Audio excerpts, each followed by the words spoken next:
Good evening and welcome to NTD News. I'm Sue Biamba in for Stefania. Here are today's top stories. The new Republican House is set to vote on a rules package that some say stifles the Speaker's power. What are some of the promises the new Speaker made, and how will he handle them? Biden facing backlash over his first trip to the border. What he saw and what did not see on the tightly controlled visit. New emails show the White House allegedly instructed social media companies to censor certain information about COVID vaccines.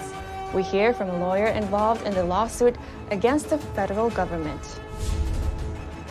We'll analyze the scenes from Brazil, where thousands of people breached and ransacked Brazil's Congress, Supreme Court, and presidential palace.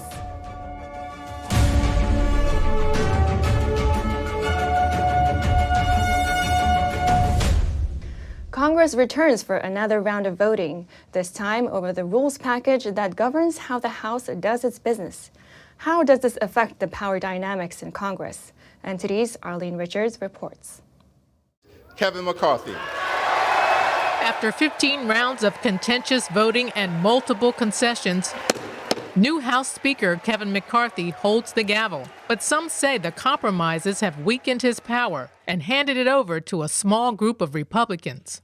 Tonight, the House votes on a rules package that's quite different from the routine ones voted on in the past. A former congressional candidate explains what makes it so unique. The major difference is that it's giving more power to the individual congressman to be able to make decisions. It involves being able to put on committees the most important people that we need to be able to make some changes in Congress. It's the start of what could be something very historic in stopping the massive amount of government spending, the intrusion upon people's individual liberty, and much more.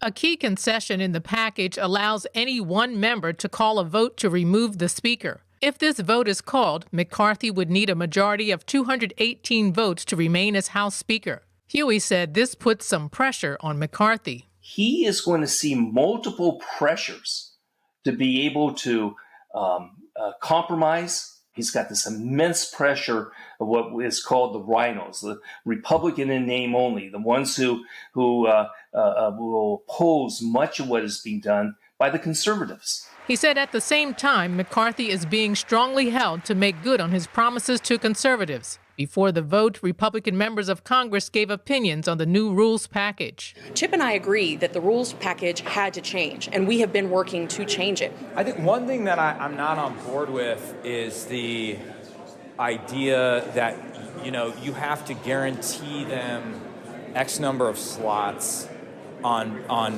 the Appropriations Committee or the Rules Committee. This agreement, if it comes to fruition, will be very good for the country. Has McCarthy given up too much power? He knows how much power he has. He has to, again, navigate the different factions to keep his power.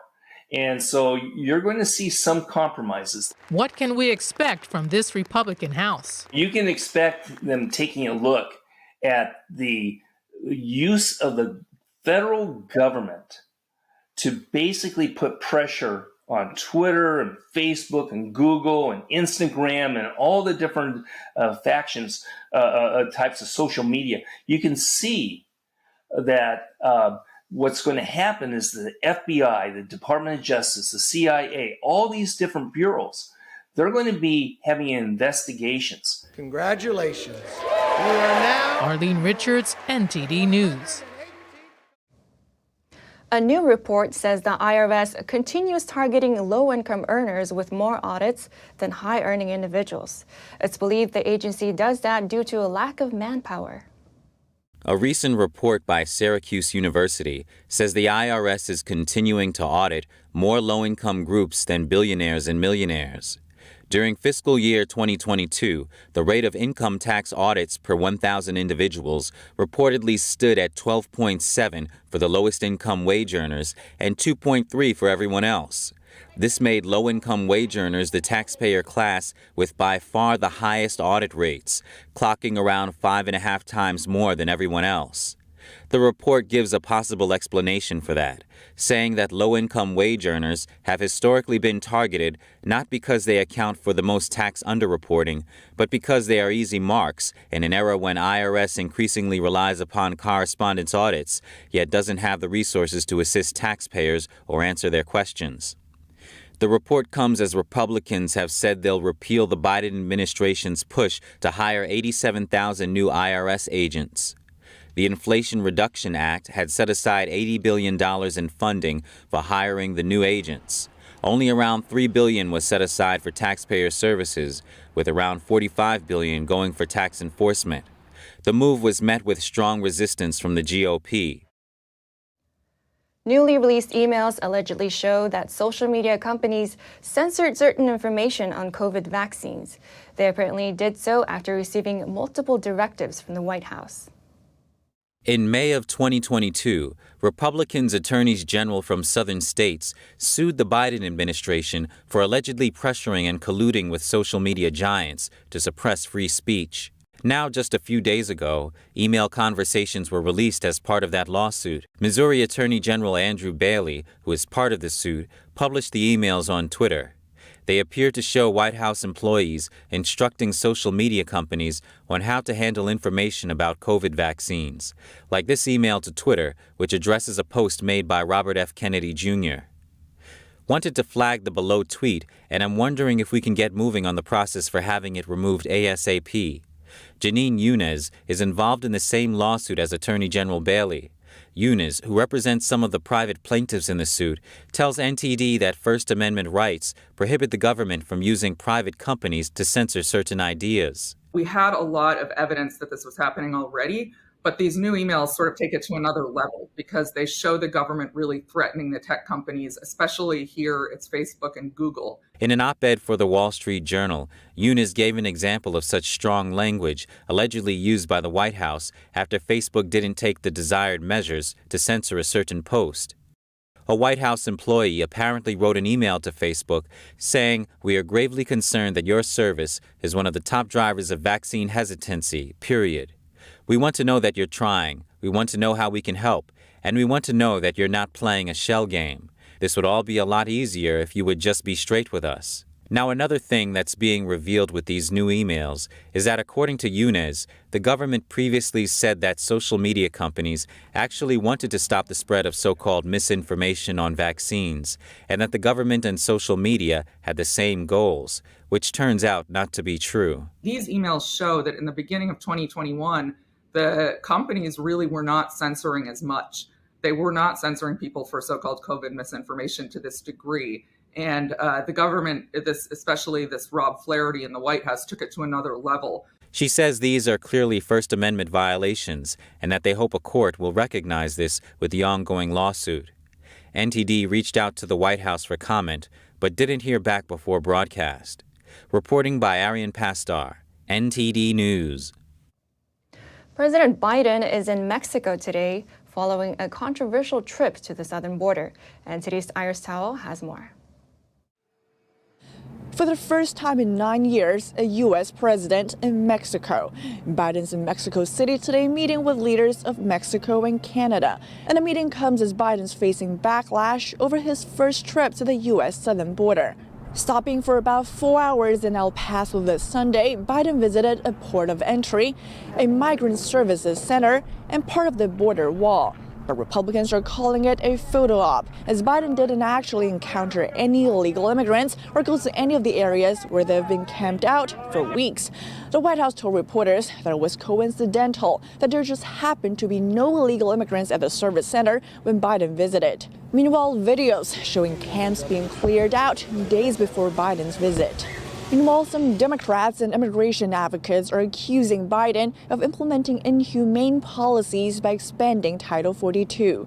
The White House today defended Biden's trip, saying he's committed to treating every migrant as a human being, and that the trip, quote, helped him form a more vivid picture of what the administration has done and needs to do. Reporting from the White House, Iris Tao, NTD News. We now turn to the turmoil in Brazil. The latest reports put the number of arrests at over 12,000 as police cleared a camp of protesters outside the army headquarters in the capital today. Brazil's former president Jair Bolsonaro has been staying in Florida since late December. On Monday, his wife said Bolsonaro was admitted to a Florida hospital with intestinal discomfort due to a stabbing he suffered during the 2018 election campaign. People close to him are reportedly saying that his situation is not serious. However, Bolsonaro's diplomatic visa is expiring since he's no longer in office. The State Department said on Monday that individuals in this situation have 30 days to leave the country or request a different visa. Leaders around the world, including from the U.S., Mexico, Canada, and others, have condemned the attacks on Brazil's institutions. Dramatic scenes unfolded in Brazil's capital when thousands stormed the country's seats of government on Sunday. Supporters of former President Jair Bolsonaro wrapped in Brazilian flags were seen breaking windows and flooding parts of Congress with a sprinkler system. Rioters were also filmed inside the presidential palace and smashing furniture in Congress and the Supreme Court. Security forces were initially overwhelmed by the protesters. Bolsonaro condemned the attacks on Twitter. He pushed back against President Luiz Inácio Lula da Silva, known as Lula, who had blamed him for what had occurred. He wrote that, quote, "Peaceful demonstrations in the form of the law are part of democracy. However, the destroying of and breaking into public buildings has occurred today, as well as those practiced by the left in 2013 and 2017, escape the rule." Meanwhile, Lula declared a so-called federal security intervention until the end of January. Like true vandals destroying what they found in front of them. We think there was a lack of security, and I wanted to tell you that all those people who did this will be found and punished. Mass protests have persisted in Brazil since the outcome of the national election on October 30th of last year. Bolsonaro's supporters doubt the authenticity of the results. They have blockaded major roads across Brazil and demanded that the military step in to intervene. Lula, a socialist, was declared the winner with nearly 51% of the vote. Bolsonaro has not publicly conceded, but said in a speech in November 2022 that he would abide by the country's constitution. Reporting by Ariane Pazdar, NTD News. To gain more insight on the protests in Brazil, NTD's Jane Werrell spoke to the editor-in-chief for the Epoch Times Brazil. Hi, Marcos. Thanks for joining us. So, as we've seen, supporters of former Brazilian President Bolsonaro breached the buildings of Brazil's Congress, and it seems reminiscent of what happened on January 6, 2021 in Washington, D.C., where Trump supporters breached the Capitol building. What are the parallels here in your view? I mean, the parallels are many. They didn't just breach Brazil's Congress buildings. They've breached the Supreme Court and the presidential palace, equivalent to the Supreme Court and the White House in the U.S. So there's a lot of parallels to be drawn.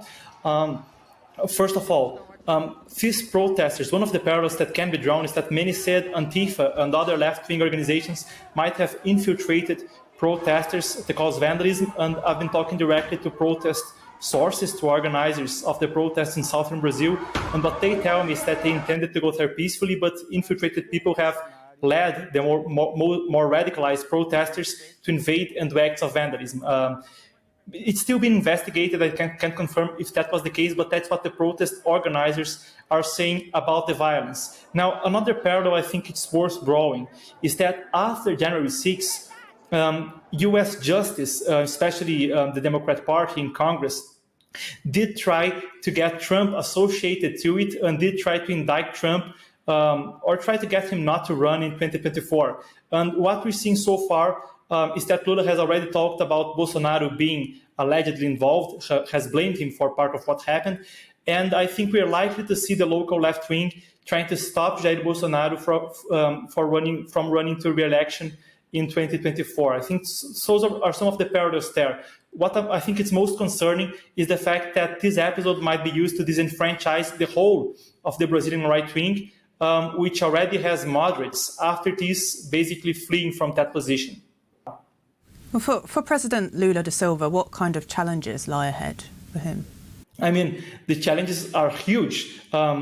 Half of the population, about half of the population, didn't vote for him. It was a razor-thin victory for him on the second round on October 30th. And a large part of the opposition feel the elections were not legitimate. Let's not forget Lula had been convicted on corruption and money laundering charges. and he was released by a Supreme Court justice nominated by the Workers' Party, Edson Fachin.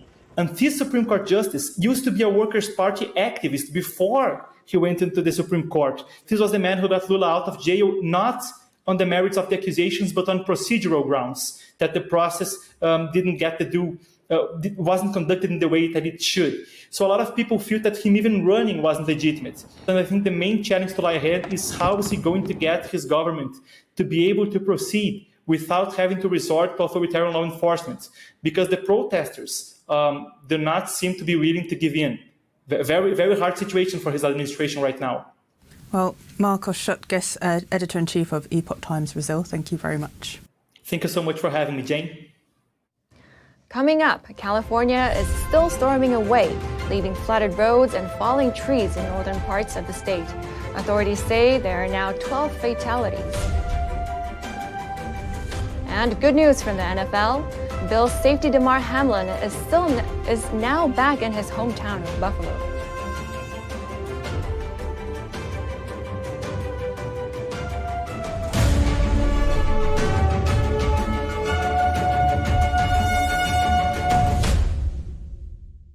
Shenyun Creations, the streaming platform from Shenyun, featuring world-class dance, past programs, and all original music.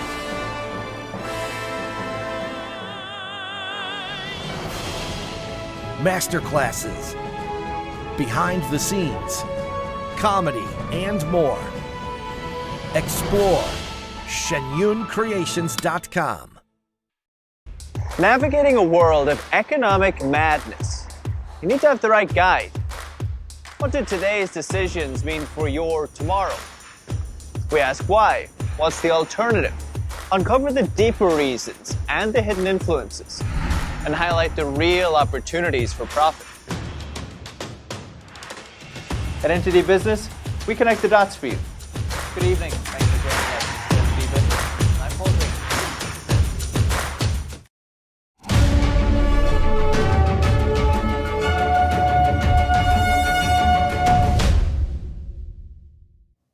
The storm continues to rage on in California. The latest death toll is at 12, including a 2-year-old who was killed by a fallen tree. In a press conference on Sunday, Governor Gavin Newsom said at least 12 people have died from weather-related incidents in California. It has been a very sad truth. In the last 10 days, 12 people have lost their lives to these floods, 12 people. Again, more than have lost their lives, civilians, that is, to wildfires in the last 2 years. One is a homeless woman who was killed by a falling tree branch in Sacramento amid torrential downpours and damaging winds on Sunday. Her neighbor, Joe Costa, tried to save her. My tree part of my house here snapped off and landed on my neighbor's tent. So then I immediately went running down there and looked around for her, and I started yelling for 911. And the tree was laying on her, so I busted a limb off and took open the side of her tent and pulled her out. And she was unresponsive, and her breathing was barely there. Sacramento County issued an evacuation order in Wilton, an area south of Sacramento. The Santa Clara County Office of Emergency Management issued an evacuation warning for those living near Pacheco Pass River Basin and Uves Reservoir. According to data from poweroutage.us, more than 130,000 customers were still without power in California as of Monday morning. Forecasters warned that Northern and Central California was still in the path of a, quote, relentless parade of cyclones on Sunday, promising little relief for the region. The combination of an atmospheric river and bomb cyclone have caused devastating flooding and record snowfall over the past week. The National Weather Service said the heavy rain and snow have already caused significant flooding and ground saturation, meaning the next storm to move through early this week would bring an additional flood threat.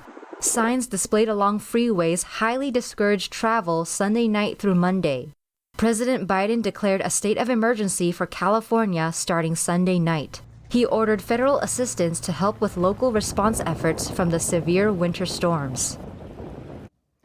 Thousands of nurses at 2 New York City hospitals went on a strike today after contract negotiations stalled. NTD's Sean Marshall was on the scene of the protests. Who got the power? We got the power! Who got the power? You got the power! More than 7,000 nurses have walked out and are protesting at Montefiore Medical Center in the Bronx and Mount Sinai Hospital in Manhattan. The nurses are demanding fair wages, they're demanding safe staffing, and they're demanding enforcement of that safe staffing. Since beginning contract negotiations 4 months ago, the union had been able to reach agreements or new contracts for nurses at 7 other New York City hospitals. We cannot have 500 vacancies in our hospital and have no accountability for management not fulfilling those vacancies. Like, how can you have 55 NICU babies and only 16 nurses? That's a very unfair ratio. It's unfair to the babies, it's unfair to the nurses. So that's why we're out here in the street. Nurses gave a 10-day notice on December 30th to give an opportunity to fix the problem by coming to the table and negotiate a fair contract or make proper arrangements. The fact that management decided not to come to the table and have a fair contract, they have failed the community, they have failed the patients. New York City Mayor Eric Adams said on Sunday that he and his staff were closely monitoring the situation and that the city's healthcare system is prepared to meet any challenges that may arise due to the work stoppage. From what we've heard, the patients are fine for right now. They're on our side. A lot of them have canceled their appointments to be out here with us today because they understand we were taking care of them during COVID, and they stood by us then, and they're standing by us now. Montefiore said the strike forced them to reschedule all elective surgeries and procedures and postpone appointments at ambulatory locations. Mount Sinai said most of its outpatient appointments and procedures are going forward as scheduled. Sean Marshall, NTD News. Now over to sports news. Here's NTD's Dave Martin with today's top stories. Thank you, Sue. College football's national championship game is tonight, with defending champion Georgia taking on heavy underdog Texas Christian. The Bulldogs are a whopping 12.5-point favorites, the largest ever for a national championship game in college football. TCU, meanwhile, has continued to defy the odds. The Horned Frogs weren't even picked to finish in the top half of their own conference, let alone get past Michigan in the semifinals. Should they pull off the upset, they will be the first team left out of the preseason top 25 to win the title since Georgia Tech back in 1990. Georgia, on the other hand, is riding a 16-game winning streak and is looking to be the first repeat champion since Alabama a decade ago. And in NFL news, Bills safety Damar Hamlin is being discharged from the University of Cincinnati Medical Center and flying to Buffalo to continue his remarkable recovery. The 24-year-old will be hospitalized there as doctors continue to monitor him. Hamlin collapsed during a game last week on Monday Night Football and had to be resuscitated on the field after going into cardiac arrest. But what started as a scary scene turned into a feel-good story, as within days, Hamlin was able to grip the hands of family members, breathe on his own, and eventually greet his teammates via video conference Friday morning. The Buffalo Bills, wearing Hamlin number 3 patches on their jersey yesterday, beat New England to head into the playoffs as the number 2 seed. And for your sports viewing schedule tonight, besides the NCAA championship game, the NBA has 6 games on tap featuring the West-leading Denver Nuggets taking on the suddenly hot LA Lakers. And finally, for you hockey fans, the NHL has a quadruple header plan, including leading scorer Connor McDavid and the Edmonton Oilers playing at the LA Kings. And that's it for your sports news. Back to you, Sue. And that's all for today's news. Thanks for tuning in. I'm Sue Biamba. Have a great night.